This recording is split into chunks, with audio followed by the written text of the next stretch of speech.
p-coherence channels. So the goal of quantum information is to seek advantage, more particularly to seek advantage and in tasks that can outperform the classical ones. So the advantage we have in quantum mechanics is we can have something called quantum correlations, which allow correlation between values of measurement performed at spatially separated location. Hello. Okay.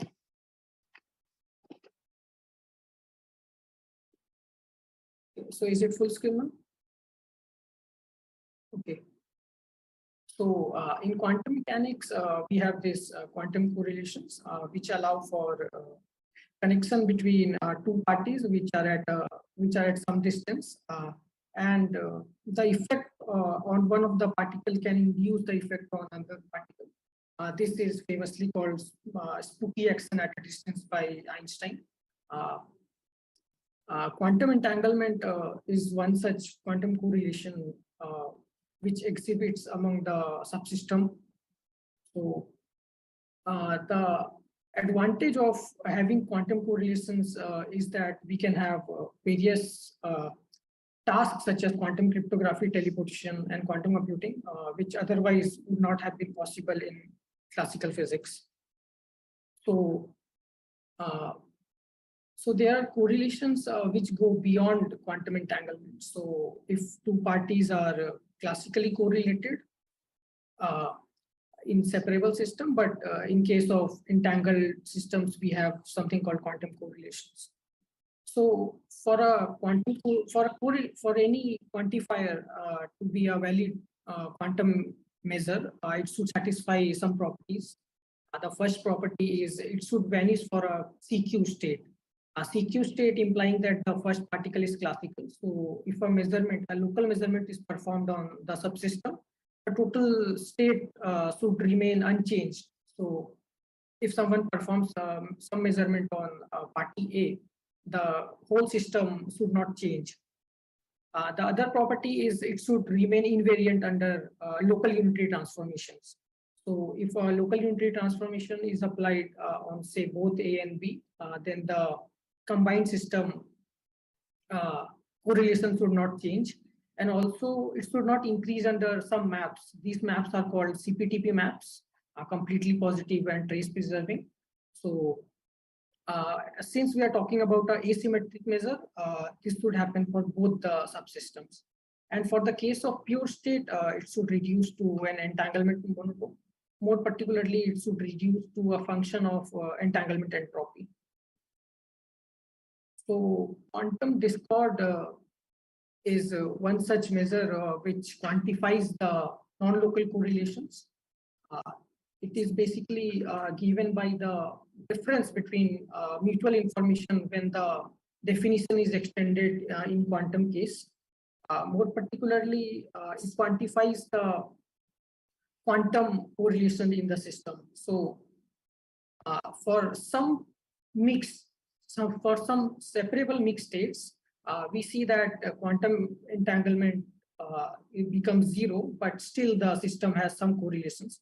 And to quantify that, we need to have a quantum measure which goes beyond entanglement. So quantum discord is one such measure. It was given by Oliver and Zurek and independently by Henderson and Vetral. So they both independently came up with the concept of quantum discord. And the concept of quantum discord basically extends the earlier distinction between entangled and separable state to so how to define quantum discord? So the definition goes as such, if we have definition of mutual information, and if we try to extend the notion to quantum case, in case of classical, both the definitions are equal as per Bayes' law. But in terms of quantum physics, we see that the definitions are inequivalent. So the difference of this inequivalent quantity is basically quantum discord. But here the difference comes because of measurements, since a measurement is to be performed and then And this measurement has to have over some projective measurement, and which is the basis dependent quantity. So if we select a different basis, we will get different value. So this quantity is different as compared to the mutual information in the classical case. So the difference gives rise to quantum correlations, and this completely gives us information about quantum correlations.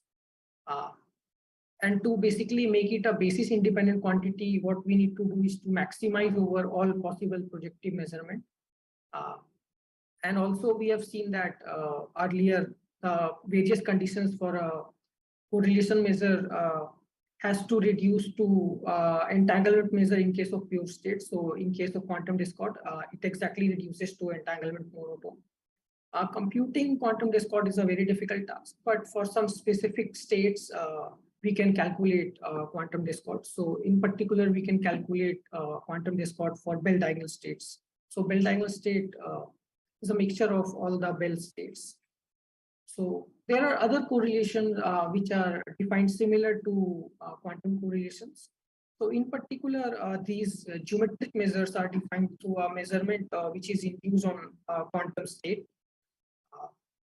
So Bure's distance discord is one such quantum measure which quantifies correlation and is a bona fide measure. So it satisfies all the property that we have listed earlier. So how is it defined? It is defined through a norm. Here the norm is given by this Ullmann's fidelity. And the expression can exactly be calculated for a set of Bell diagonal states, so which we will use in our case. And also there is another trace distance, another discord measure which uses trace norm. So it is basically Saturn 1 norm. So what we do is basically we find the minimum distance between the given state and a set of classical quantum state. So the difference between these two states gives rise to quantum correlations. So what we do is we find the distance to a nearest classical quantum state. And it is also a valid quantum measure, so it does not increase under local operations performed on the unmeasured party. And it satisfies all the conditions to be a bona fide measure. So what we did in our work was basically to see how these discord measures behave when we pass it through a quantum channel. So what are these quantum channels? So quantum channel is basically a linear map which takes density operators to density operators. This may or may not respect the unitary characters. So how to describe a quantum channel? So quantum channel is basically a CPTB map, and the CPTB maps can be described through a set of Krauss operators. So basically, Krauss operators contains the set of information about the decoherence process of the single qubit. So in our work, what we have done is we have applied the quantum channel not just once, but we have applied n times. And then what we have seen how is the quantum correlations going to change by increasing the value of n. So the first example is a bit flip channel. So what does bit flip channel do? It basically changes the state 0 to 1 and 1 to 0 with some probability. So here in case of a bit flip channel, what it does is it applies the Pauli operation with 1 minus p probability. And the other is unimpacted probability p. So is given by the set of Krauss operators given in equation 6. So since we have investigated for the case of Bell diagonal state for two reasons. Firstly, because all the closed expression of discord measures are available for Bell diagonal states, and secondly, because the expression of Bell diagonal state remains invariant. So basically, we have still after applying these channels, we get a set of Bell diagonal states. So this basically implies that we can calculate all the quantum correlations considered in our work. So here is the dynamics. In case of quantum discord and quantum and Bure's distance discord, we have seen something called sudden change. So basically, sudden change means that there is a basically change in the decay rate as we move around the value of p at some point. And in case of trace distance discord, we see that there are basically two sudden change, and in between of those two sudden change, we observe that the correlations are entirely frozen. So this was basically our inspiration of doing this work. So in earlier works, people have considered for quantum coherence, how they behave under decoherence channel. and we extended the concept to quantum discord measures. So, and what we did in next part of our work was to find out where this sudden change is happening, and also the relationship of the sudden change with the value of n, and at what time and at till what time the correlation measures are frozen. So here, trace distance discord is frozen for a particular interval. We figured out at what is the time interval between which the trace distance discord is frozen. So here are the values of P at which we observe sudden change, and in between of this sudden change, we observe this frozen behavior. This frozen behavior is particularly remarkable because if protocol is operating in this regime, there is basically no change in the correlation. So we may expect optimal performance if we operate in this particular time zone. So, and what we did next was basically to apply the quantum channels, not just on first subsystem, but on both the subsystems. So here, when both the channels are applied on both the qubits, the dynamics of quantum discord measures are pretty much similar to this behavior. So in case of quantum discord and Lewis distance discord, we observe a region of sudden change, and in case of phase distance discord, we observe a region of frozen behavior. So we quantified the expression at which we observe sudden change. So in case of when both channels are applied, we get basically a regime, and this can be quantified through some constraint relations. So we figured out the constraint relations. Basically, to figure out the constraint relations, what we need to do is to analyze the coefficients of how they are evolving. So if at any time the correlation, the coefficients become equal, we observe a sudden change behavior. So next, what we did was we applied this phase flip channel to all the correlation measures. So what does this phase flip channel do? What it does basically, it basically does not change your zero state, but it changes the phase of the one state. So it's basically a pi phase error in the computational basis. So these are given by a set of Krauss operator by equation 50.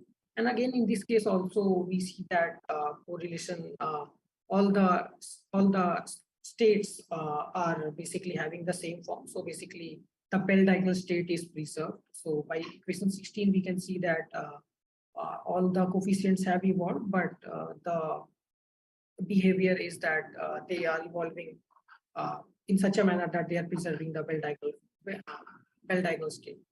So here we do not observe any sudden change phenomenon, simply because we have chosen a particular value of D1, D2, and D3. Basically, this depends if during evolution, if D1 becomes equal to any of the other D1 or any of the DIs become equal to another DJ, then we may observe we may observe a sudden change phenomenon. So here, simply because during evolution, none of the coefficients became equal to each other, so we didn't observe any sudden change phenomenon. And similarly, for the case when quantum channels were applied to both the subsystems for n times, we didn't observe any sudden change phenomenon or phasing phenomenon. We repeated this case for other channels also, like generalized amplitude damping, depolarizing, and bit flip channel, but the behaviors were pretty much similar. So what we get was basically a regime of sudden change, and they were basically they saw that there exists a regime of frozen phenomenon in case of phase distance discord. And one thing was remarkable was that the time of frozen phenomenon was inversely proportional to the number of times the channel has been acted upon. So, and in case of depolarizing channel, what we observed was there was a certain change and there was a revival of the quantum correlation measures. In case of GADC, which is generalized amplitude damping channel, the behavior was pretty much similar to this sudden change phenomenon, but in that case, we didn't get any frozen phenomenon, but we did get sudden change phenomenon in case of phase distance discord. Yeah. So, and finally, this came up in this EPJ plus paper. If anyone is interested, can go through this paper. So thank you. If anybody has any question, please ask.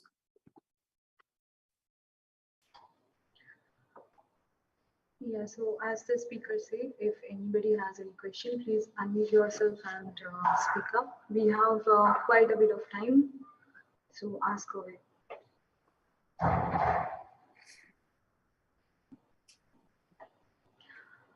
I also don't see any question in the chat.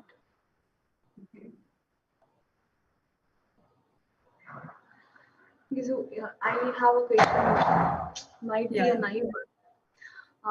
So why do you think that there is a sudden change in case of bed flip and no sudden change in case of a face flip? Okay. This is simply because we have chosen uh, a particular set of initial conditions. So here we can see that in case of bit flip channel, the evolution is given by this equation A.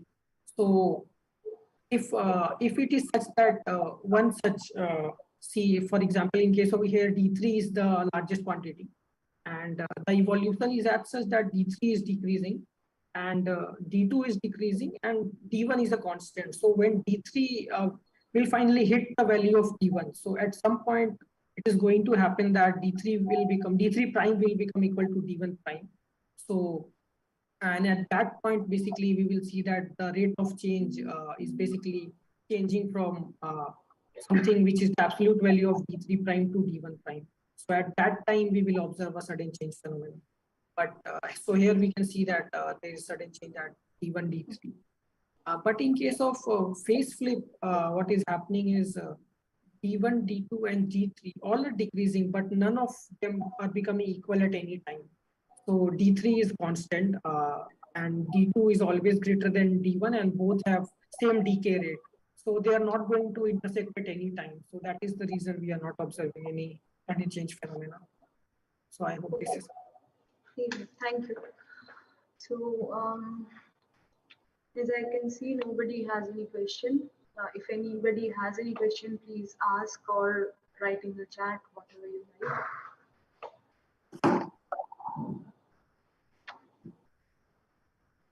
Okay. So since there is no other question, if the next speaker is here, Shagnik Dotto, we may move the presentation. We may move the docs along. Is Shagnik here?